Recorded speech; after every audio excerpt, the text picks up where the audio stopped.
Heat the oven and prepare your pans.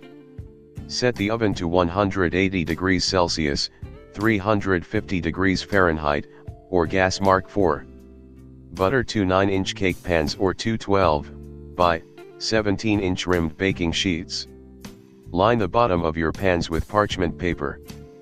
Butter the paper, and then sprinkle flour all over it. Gently shake the flour around and shake the excess out of the pan. Don't be tempted to skip the parchment paper. It will ensure that the cake doesn't stick to the pans and will make it easy to remove. Set up a bain-marie. Pour water into a saucepan and get it simmering, or slightly bubbling.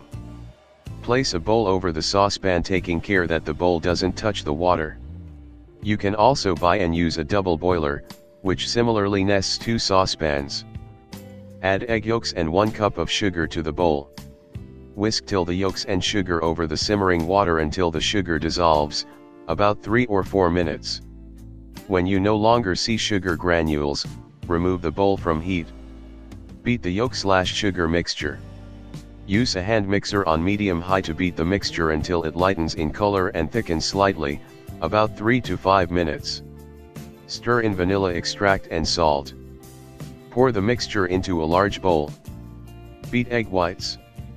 Place the whites in a separate large bowl and beat with a mixer on high speed.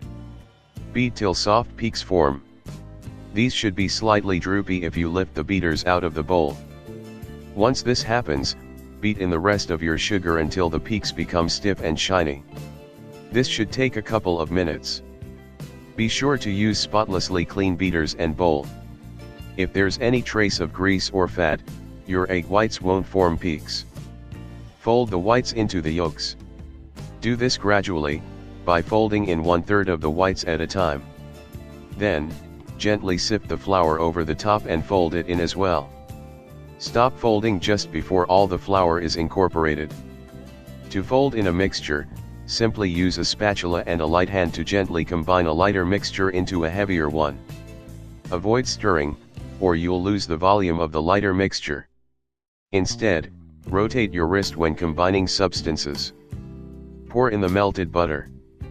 Pour it down the side of the bowl and fold it into the batter until it's smooth, but take care not to overbeat. Spread the batter in pans and bake. Divide the batter between your 2 cake pans or sheets. Bake the cake pans for around 25 minutes or 15 minutes for the sheet pans. To ensure even browning, rotate the pans or sheets halfway through the baking time. The cake is done when a tester or toothpick comes out clean after being stuck in the center. Remove from the sheets or pans. If you used cake pans, hold a plate over the cake, then swiftly turn it upside down so the cake comes out onto the plate.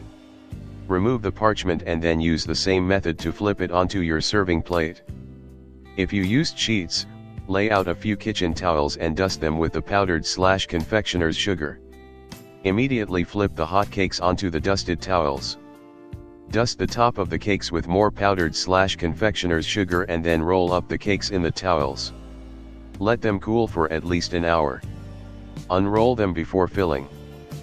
Frost or fill, as desired. Sponge cakes baked in cake pans easily lend themselves to filling between the layers.